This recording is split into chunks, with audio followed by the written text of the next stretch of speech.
ದೇವರು ಕೊಟ್ಟರು ಪೂಜಾರಿ ಬಿಡ ಅಂತ ಹೇಳ್ತಾರಲ್ಲ, ಆ ರೀತಿಯ ಪರಿಸ್ಥಿತಿ ಆಗಿದೆ. ಇಲ್ಲಿ ವರುಣ ದೇವ ಇಲ್ಲಿ ಎಲ್ಲಾ ಸಮಸ್ಯೆಗಳು ಕೊನೆಯಾಗ್ಲಿ ಅಂತ ಹೇಳಿ ಮಳೆಯನ್ನ ಸುರಿಸಿದ್ರೆ, ಆದ್ರೆ ಇಲ್ಲಿ ನೀರು ಇದ್ರೂ ಕೂಡ ನೀರನ್ನ ವೇಸ್ಟ್ ಮಾಡಬೇಕಾದಂತಹ ಪರಿಸ್ಥಿತಿ.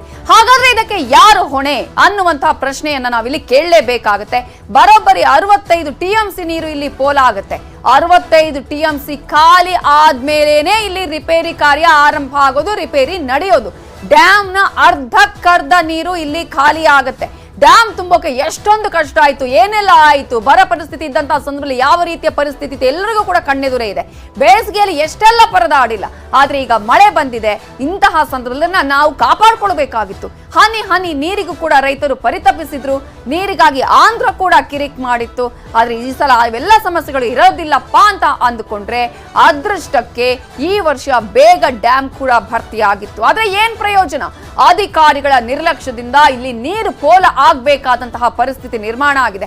ಹಾಗಾದ್ರೆ ಪ್ರತಿ ಬೇಸಿಗೆಯಲ್ಲಿ ಗೇಟ್ ಅನ್ನ ಚೆಕ್ ಮಾಡಲ್ವಾ, ಮೇಂಟೆನೆನ್ಸ್ ಮಾಡಲ್ವಾ, ಏನಾಗಿದೆ ಅನ್ನೋದನ್ನ ನೋಡೋದಿಲ್ವಾ? ಚೀಫ್ ಇಂಜಿನಿಯರ್ಗೆ ಇಲ್ಲಿ ಶಿಕ್ಷೆ ಆಗತ್ತಾ? ಇದನ್ನ ಯಾರು ನೋಡ್ಕೊಳ್ಬೇಕಾಗಿತ್ತು? ಯಾರು ಇದರಲ್ಲಿ ಸರಿಯಾದಂತಹ ಒಂದು ಕೆಲಸವನ್ನ ನಿರ್ವಹಣೆ ಮಾಡಬೇಕಾಗಿತ್ತು? ಆ ನಿರ್ವಹಣೆ ಇಲ್ಲಿ ಕಾಣಿಸ್ತಾ ಇಲ್ಲ. ಅಧಿಕಾರಿಗಳ ತಲೆದಂಡ ಆಗತ್ತಾ? ಲಕ್ಷ ಲಕ್ಷ ಸಂಬಳವನ್ನ ತಗೊಂಡು ಹಾಗಾದ್ರೆ ಇಂತಹ ಕೆಲಸವನ್ನ ಮಾಡೋದಕ್ಕೆ ಕೂತಿದ್ದಾರೆ. ಏನ್ ಮಾಡ್ತಿದ್ದಾರೆ ಜಲಸಂಪನ್ಮೂಲ ಸಚಿವರಾಗಿರುವ DK ಶಿವಕುಮಾರ್ ಅನ್ನುವಂತಹ ಪ್ರಶ್ನೆಯನ್ನು ಕೂಡ ಕೇಳಬೇಕಾಗಿದೆ. ಹಾಗಾದ್ರೆ ಇಂತಹ ಒಂದು ಪರಿಸ್ಥಿತಿ ನಿರ್ಮಾಣ ಆಗೋದಕ್ಕೆ ಅಧಿಕಾರಿಗಳೇ ಇಲ್ಲಿ ನೇರ ಹೊಣೆಯಾಗ್ತಾರೆ. ಅಧಿಕಾರಿಗಳ ತಲೆದಂಡ ಆಗತ್ತಾ? ಅಲ್ಲಿನ ಈಗ ಸದ್ಯದ ಪರಿಸ್ಥಿತಿ ಏನು ಅನ್ನೋದ್ರ ಬಗ್ಗೆ ಡೀಟೇಲ್ಸ್ ಕೊಡೋದಕ್ಕೆ ನಮ್ಮ ರಿಪೋರ್ಟರ್ ಶರಣಪ್ಪ ಬಾಚಲಾಪುರ ಈಗ ನೇರ ಸಂಪರ್ಕದಲ್ಲಿ ಜಾಯಿನ್ ಆಗಿದ್ದಾರೆ.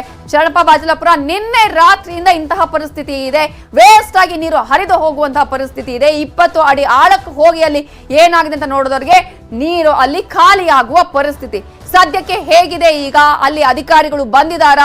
ಅಟ್ಲೀಸ್ಟ್ ಏನಾದ್ರೂ ಸಮಸ್ಯೆಗೆ ಪರಿಹಾರ ಕಂಡುಕೊಳ್ಳುವಂತ ಪ್ರಯತ್ನ ಆಗಿದೆಯಾ?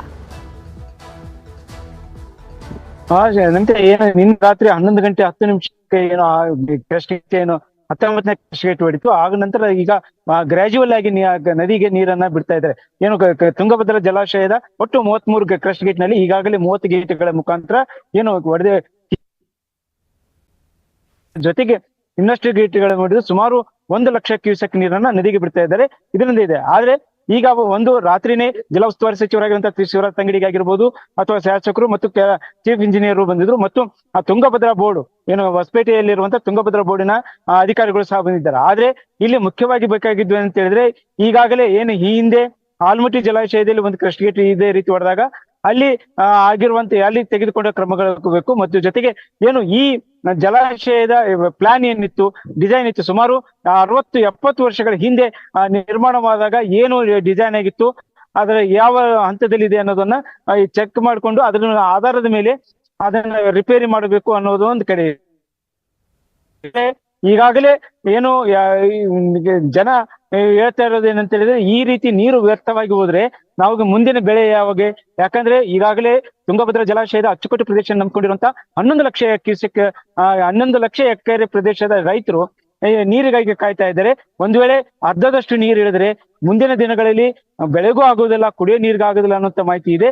ಆದ್ರೆ ಅಧಿಕಾರಿಗಳು ಏನಂದ್ರೆ, ಸುಮಾರು 10:30-11 ಗಂಟೆ ನಂತರ ಚೆನ್ನೈ ಮತ್ತು ಹೈದರಾಬಾದ್ ಮತ್ತು ಬೆಂಗಳೂರಿಂದ ಒಂದು ತಜ್ಞರ ತಂಡ ಬರ್ತಾ ಇದೆ. ಎಕ್ಸ್ಪರ್ಟ್ಗಳು ಬಂದು ಇದನ್ನ ವರದಿ ಆಧಾರದ ಮೇಲೆ ನೀರನ್ನ ಹೆಚ್ಚು ಮಾಡ್ಬೇಕಾ ಅಥವಾ ಏನು ಕ್ರಮ ಕೈಗೊಳ್ಬೇಕು ಅನ್ನೋದನ್ನ ಹೇಳ್ತಾ ಇದ್ರೆ. ಹಾಗಾಗಿ ಇನ್ನು 11-11:30 ಗಂಟೆಗೆ ಆ ಅಧಿಕಾರಿಗಳು ಬಂದ ನಂತರವೇ ಮುಂದಿನ ಕಾರ್ಯಾಚರಣೆ ಆರಂಭ ಆಗ್ತಾ ಇದೆ. ಆ ಕುರಿತು ಈಗಾಗಲೇ ನೀರನ್ನ ಹೊರಗೆ ಬಿಡದಾಗಿದೆ ಹೊರತು ಬೇರೆ ರೀತಿಯ ಯಾವುದೇ ರೀತಿ ಚಟುವಟಿಕೆ ನಡೀತಾ ಇಲ್ಲ.